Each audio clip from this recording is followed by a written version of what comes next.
অসমৰ মুছলমানলৈ এবাৰ আহ্বান জনাইছে সত্যৰঞ্জন বৰাই কুটুম্ব সুৰক্ষা পৰিষদৰ সভাপতি সত্যৰঞ্জন বৰাই মুছলমানলৈ আহ্বান জনাইছে আৰু লগতে কেইবাটাও মন্তব্য কৰিছে অসমৰ মুছলমানসকলে অসমৰ ইছলাম ধৰ্মাৱলম্বী লোকসকলে কি কৰিব লাগে বৰ্তমান সময়ত সেয়া সত্যৰঞ্জন বৰাই এটা বাৰ্তাৰ জৰিয়তে তেওঁলোকক ক'ব বিচাৰিছে নমস্কাৰ আজি মোৰ এই ভিডিঅ'টো সেই সকল মুছলমানৰ কাৰণে যিসকলে নিজকে শিক্ষিত সভ্য যোগ্য আৰু শান্ত বুলি পৰিচয় কৰাব খোজে মোৰ আজিৰ এই ভিডিঅ'টো সেই সকল মুছলমানৰ কাৰণে যিসকল মুছলমানে প্ৰতিটো মুহূৰ্তত যোগ্য ভাৰতীয় হোৱাৰ আচৰণ দেখুৱাইছে যোগ্য ভাৰতীয় হোৱাৰ প্ৰমাণ দিছে এগৰাকী মানুহ হোৱাৰ তেওঁলোকে চানেকি দাঙি ধৰিছে আৰু তাৰোতকৈ ডাঙৰ কথা এই যে প্ৰকৃতাৰ্থত সমন্বয় সম্প্ৰীতি ভাতৃত্ববোধ এইবোৰৰ কথা তেওঁলোকে পদে পদে তেওঁলোকে আমাৰ আগত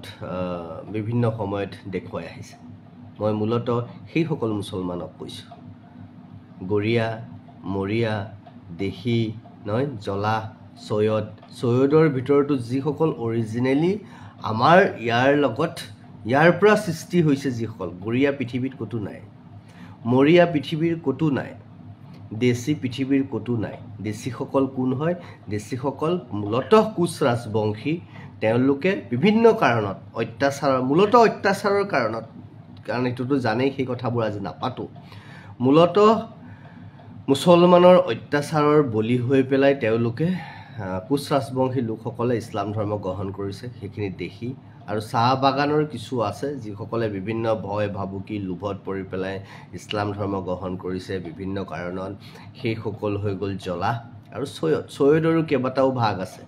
তাৰে ভিতৰত যিখিনি চৈয়দ অসমৰ লগত জড়িত অসমৰ আহোম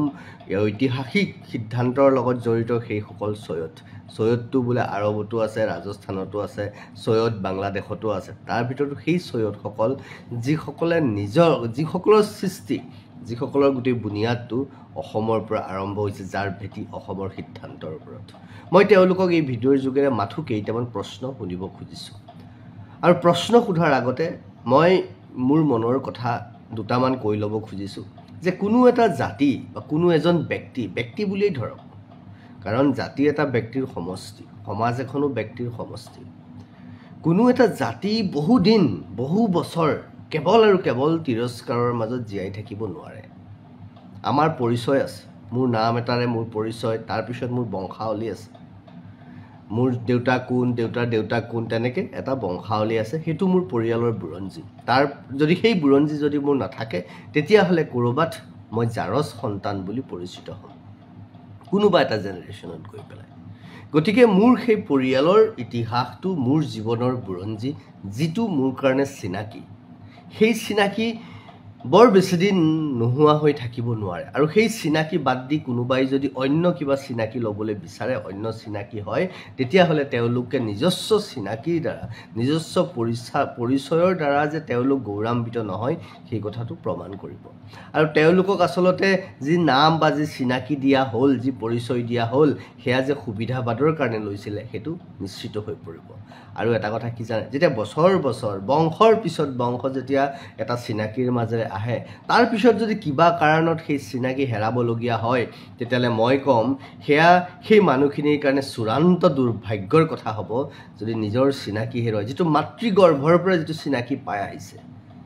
যি ভূমিত জন্ম হৈ যি চিনাকি লাভ কৰিছে যি ভূমিয়ে তেওঁলোকক সেই চিনাকি প্ৰদান কৰিছে সেই চিনাকি যদি হেৰুৱাবলগীয়া হয় সেই মানুহখিনিৰ কাৰণে চূড়ান্ত দুৰ্ভাগ্য আচলতে তেওঁলোকে আত্মজা যোৱাই উচিত সেই মানুহখিনিয়ে যদি সেইটো হেৰুৱাব লগা হয় কিবা কাৰণে আজি অসমৰ গৰিয়া মৰিয়া জলা দেশী চৈয়দ এইসকল লোকে নিজৰ পৰিচয়ৰ প্ৰতি চিন্তিত নহয় নেকি আজি তেওঁলোকৰ ধৰ্ম একেই ইছলাম ধৰ্ম মোৰ ধৰ্মটো আপোনালোকে কৰিছে মোৰ ক'বলগীয়া নাই কিন্তু আপোনালোকৰ চিনাকি আপোনালোকৰ সংস্কৃতি আপোনালোকৰ শালীনতা আপোনালোকৰ আচৰণ সকলো আজি বংগমূলীয় মুছলমানৰ হাতত পৰি নষ্ট হৈ গৈছে আৰু সেই বংগমূলীয় মুছলমানখিনিক কথাই কথাই সকলোৱে তিৰস্কাৰ কৰে সত্য কথা শুদ্ধ কথা আমিও ঘিণ কৰোঁ এক প্ৰকাৰে অস্পৃশ্য যেন অনুভৱ কৰোঁ এক প্ৰকাৰে। মানুহ বুলি নহয়, কিন্তু তেওঁলোকৰ চিন্তা, তেওঁলোকৰ লেতেৰা কাপোৰ কানি, তেওঁলোকৰ লেতেৰা মানসিক দুৰ্গন্ধময় যি পৰিৱেশ, সামাজিক ৰাজনৈতিক যি পৰিৱেশ, তেওঁলোকৰ যি লেতেৰা আচৰণ ব্যৱহাৰ, এইসমূহক আমি ঘিণ কৰোঁ। এইসমূহৰ পৰা আমি এক প্ৰকাৰে আঁতৰাই ৰাখিব খোজোঁ, আঁতৰি থাকিব খোজোঁ। আৰু সেই দুৰ্গন্ধবোৰ আহি পেলাই আমাৰ সমাজত বিয়পি পৰিছে। আজি যদি চাই আমাৰ অসমীয়া সমাজ, যিসকল কৈছোঁ নহয়, যিসকল সভ্য শুদ্ধ মানুহ, যিসকল সংস্কাৰিত মুছলমান, অসমত যাৰ বুনিয়াদ যিটো অসমৰ নহয়, আগতে ক'ব যে বাংলাদেশো ভাৰতৰ লগত আছিলে বুলি ক'ব পাৰে, কিন্তু সেই বাংলাদেশ ভাৰতৰ লগত আছিল যদিও তেওঁলোকৰ যিটো মানসিক যিটো ৰুগ্নতা বা মানসিক যিটো অশ্লীলতা, সেই মানসিক অশ্লীলতা কিন্তু অসমৰ পিয়ৰ অসমৰ ভেটিত সৃষ্টি হোৱা সেইসকল মুছলমানৰ মগজুত নাই।